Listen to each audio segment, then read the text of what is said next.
So hello guys, आज की इस वीडियो में पढ़ने वाले क्लास 10 की मैथ्स का एक्सरसाइज 1.2 क्वेश्चन नंबर 1 आज हम सॉल्व करेंगे।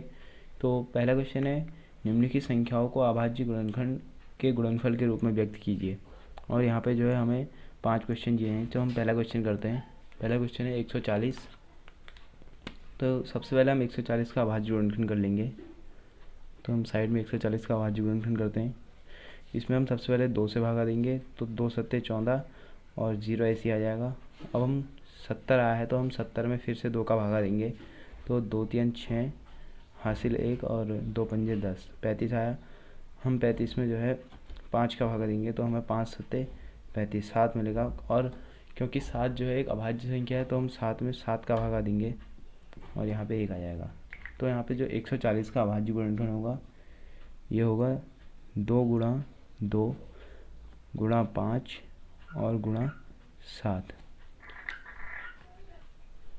इसे सरल रूप में हम कुछ इस टाइप से लिखेंगे, 2 की घात 2 गुणा 5 गुणा 7।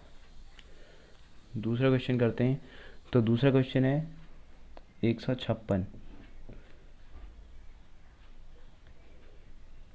तो सबसे पहले हम 156 का अभाज्य गुणनखंड कर लेंगे।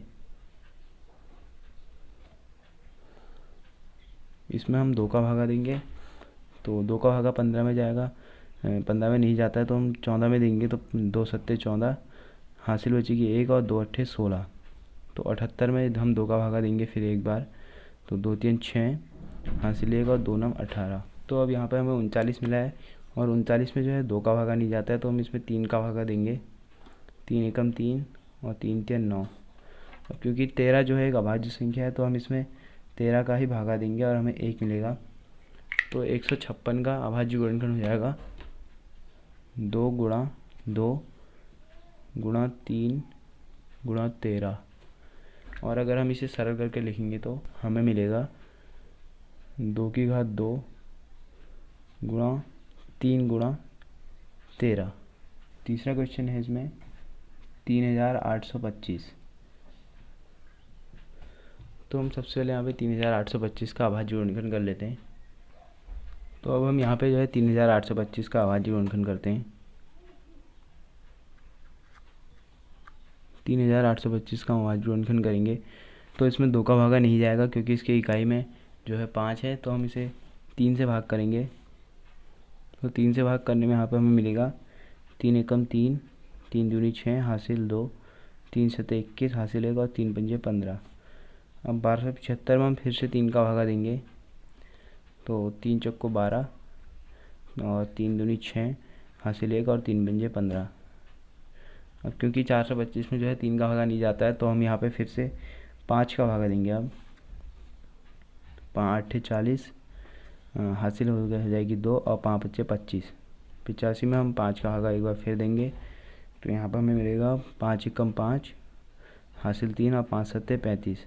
अब क्योंकि 17 जो है एक अभाज्य संख्या होती है, तो हम यहाँ पे 17 में 17 का भागा दे देंगे, तो हमें मिल जाएगा 1।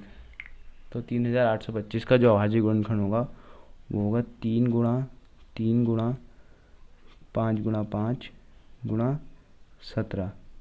अब अगर हम इसे सरल करके लिखते हैं तो हमें मिलेगा 3 की घात 2 गुणा 5 की घात 2 गुणा 17।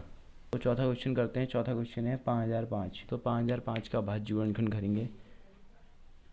क्योंकि इसमें 2 का भागा नहीं जाएगा, 3 का भी नहीं जाएगा, तो हम सीधे 5 का देंगे, तो ये होगा 5 एकम 5, यहाँ पे 2 शून्य आ जाएंगे और 5 एकम 5 1001 आया। तो हम यहाँ पे 1001 में 7 का भागा देंगे, तो मिलेगा 7 एकम 7 हासिल 3 7 चौको 28 हासिल 2 और 7 3 21। तो हम यहाँ पे 143 में 11 का भागा देंगे, तो 11 एकम 11 हासिल बचेगी 3 और तभी 33 हो जाएगा और 11 3 33। अब क्योंकि 13 जो है एक अभाज्य संख्या होती है, तो हम 13 में 13 का भागा देंगे, तो यहाँ पे हमें 1 मिल जाएगा। तो इस तरह से 5005 का जो अभाज्य गुणनखंड होगा वो होगा 5 गुणा 7 गुणा 11 गुणा 13। तो यहाँ पर हम इसे घातांक के रूप में नहीं लिख सकते, तो इससे हम सीधे अगले क्वेश्चन की ओर बढ़ते हैं। तो हम 7429 का अभाज्य गुणनखंड करते हैं। तो इसमें हम सबसे पहले 17 का भागा देंगे, तो यहाँ पे 7 में तो 17 का भागा जाएगा नहीं, तो हम 74 में देंगे। तो 4 बार देंगे 7 चक्को 68, तो जो हमारा शेष बचेगा वो बचेगा 6, तो फिर यहाँ पर हो जाएगा 62। तो हम यहाँ पे 17 का जो है 3 बार भागा देंगे, 7 51, तो जो हमारा शेषफल बचेगा 11, तो फिर हो जाएगा 119, और हम 17 का भागा 119 में देंगे, 7 119 7 बार, तो ये मिल गया हमें 437। और अब हम इसमें भागा देंगे 19 का, तो अब हम यहाँ पे 437 में 19 का भागा देंगे, तो ये आएगा 19 दूनी 38, 2 बार दिया तो हासिल बचेगा 5, और 19 3 57। अब यहाँ पर हमें 23 मिला, क्योंकि 23 जो है एक अभाज्य संख्या होती है, तो हम यहाँ पे 23 का ही भागा देंगे और हमें मिलेगा 1। तो इस तरह से 7429 का जो अभाज्य गुणनखंड होगा वो होगा 17 गुणा 19 गुणा 23। तो बढ़ते हैं अगले प्रश्न की ओर। तो दूसरा क्वेश्चन है, पूर्णांकों के निम्नलिखित युग्मों के HCF और LCM ज्ञात कीजिए तथा इसकी जांच कीजिए कि दो संख्याओं का गुणनफल बराबर HCF गुणा LCM है। तो इसके लिए हमें यहाँ पे सबसे पहला जो दे रखा है वो है 26 और 91। तो सबसे पहले हम 26 और 91 के अभाज्य गुणनखंड कर लेंगे। तो 26 का जो अभाज्य गुणनखंड होगा हम यहाँ पे 2 से भागा देंगे तो हमें मिलेगा 13, और क्योंकि 13 जो है एक अभाज्य संख्या होता है, हम यहाँ पे 13 का ही भागा देंगे, हमें 1 मिल जाएगा। तो 26 का अभाज्य गुणनखंड हो गया 2 गुणा 13। इसी तरह से हम 91 का भी अगर अभाज्य गुणनखंड करेंगे तो हमें मिलेगा 7 गुणा 13। मैंने आपको पिछले क्वेश्चन में जो अभाज्य गुणनखंड निकालना सिखा दिया है, तो आप अभाज्य गुणनखंड देख सकते हैं इनके। मैं आपको यहाँ पे सीधे इनके अभाज्य गुणनखंड लिख के बता रहा हूँ। तो यहाँ पे जो इनका कॉमन गुणनखंड है, यानी कि जिसे हम सार गुणनखंड भी कहते हैं, वो है 13। हम यहाँ पे लिखेंगे सार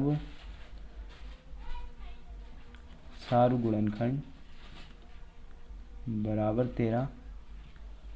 तो जो इनका HCF हो जाएगा, इसलिए HCF बराबर 13, और जो इनका LCM होगा उसमें हम इन दोनों में जो कॉमन नहीं है उन दो गुणनखंडों को लिखेंगे 2 गुणा 7, और 13 को एक ही बार लिखेंगे, क्योंकि ये दोनों में कॉमन है तो हम इसे एक ही बार लेंगे। तो जो LCM हो जाएगा वो हो जाएगा 13 7 91, और 91 दूनी 182। LCM हो गया 182। तो अब यहाँ पे हम इसकी जांच करेंगे। तो यहाँ पे दो संख्या हैं 26 और 91, हम इनका गुणा कर लेते हैं, और HCF है इनका 13 और LCM है 182। तो देख लेते हैं 26 और 91 का जो हम गुणा करेंगे तो हमें मिलेगा 2366, और 13 और 182 का गुणा करने पे भी हमें यही मिल रहा है, आप देख सकते हैं गुणा करके। तो यहाँ पे क्योंकि LHS बराबर RHS आ रहा है, तो इसलिए हम यहाँ पे लिखेंगे इति सिद्धम। दूसरा क्वेश्चन करते हैं। तो दूसरा क्वेश्चन है 510 और 92। सबसे पहले हम यहाँ पे 510 और 92 के अभाज्य गुणनखंड कर लेंगे। 510 और 92, 510 के जो अभाज्य गुणनखंड हमें मिलेंगे वो मिलेंगे 2 गुणा 3 गुणा 5 गुणा 17, और 92 के जो अभाज्य गुणनखंड हमें मिलेंगे वो हैं 2 गुणा 2 गुणा 23। अब आप लोग यहाँ पे देख सकते हैं कि यहाँ पे जो कॉमन गुणनखंड है वो एक ही है 2, तो लिखेंगे हम यहाँ पे सार गुणनखंड, क्योंकि सार गुणनखंड बराबर 2 इसलिए HCF बराबर 2। और अब हम इसका अगर LCM निकालेंगे तो हमें LCM मिलेगा। हम कॉमन गुणनखंड का एक ले लेंगे 2, और यहाँ पर जो इसके कॉमन गुणनखंड के अलावा जो गुणनखंड है उन्हें ले लेंगे। तो ये हो जाएगा 3 गुणा 5 गुणा 17, और 92 में लेंगे तो 2 गुणा 23 गुणा 2 गुणा 23। तो इन सबको गुणा करके जो हमें इसका LCM मिलेगा वो मिलेगा 23,460। अब हम करेंगे इसकी जांच। तो इसका जो फॉर्मूला है, दो संख्याओं का गुणनफल बराबर HCF गुणा LCM, उसे आप खुद लिख लें, मैं आपको यहाँ पे सीधे दिखाता हूँ। तो 510 गुणा 92 बराबर HCF है 2 गुणा LCM है 23,460। तो जो हम यहाँ पे 510 गुणा 92 करेंगे तो हमें मिलेगा 46,920, और 23,460 को जो हम 2 से गुणा करेंगे तो यहाँ पे भी हमें 46,920 मिलेगा। और अब क्योंकि यहाँ पे LHS जो है बराबर हो गई है RHS के, तो हम यहाँ पे लिखेंगे इति सिद्धम।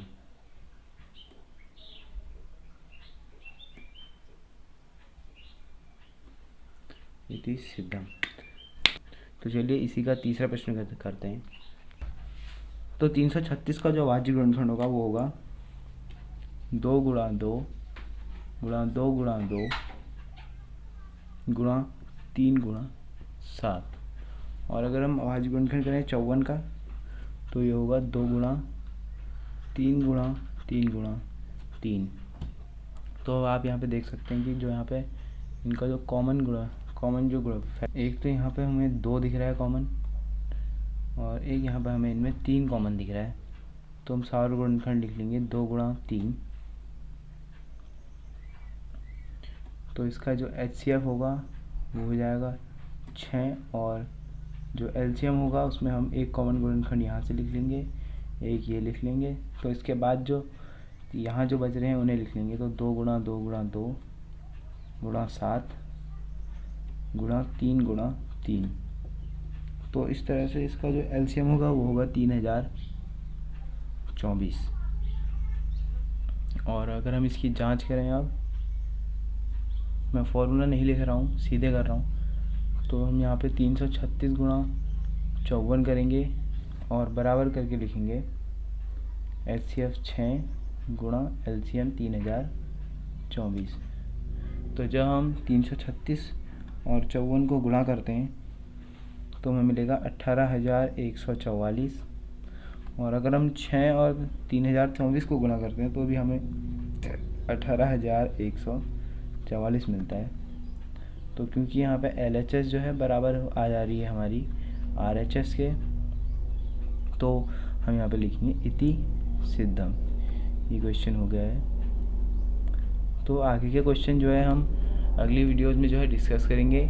अगर आप उन वीडियोज़ को देखना चाहते हैं तो चैनल को सब्सक्राइब कर दीजिए और बेल आइकन को दबाइए, जिससे कि आपको हमारी आगे की वीडियोज़ की नोटिफिकेशन सबसे पहले मिले। और अगर आपको वीडियो पसंद आई हो तो वीडियो को लाइक कीजिए और अपने दोस्तों के साथ शेयर कीजिए। धन्यवाद।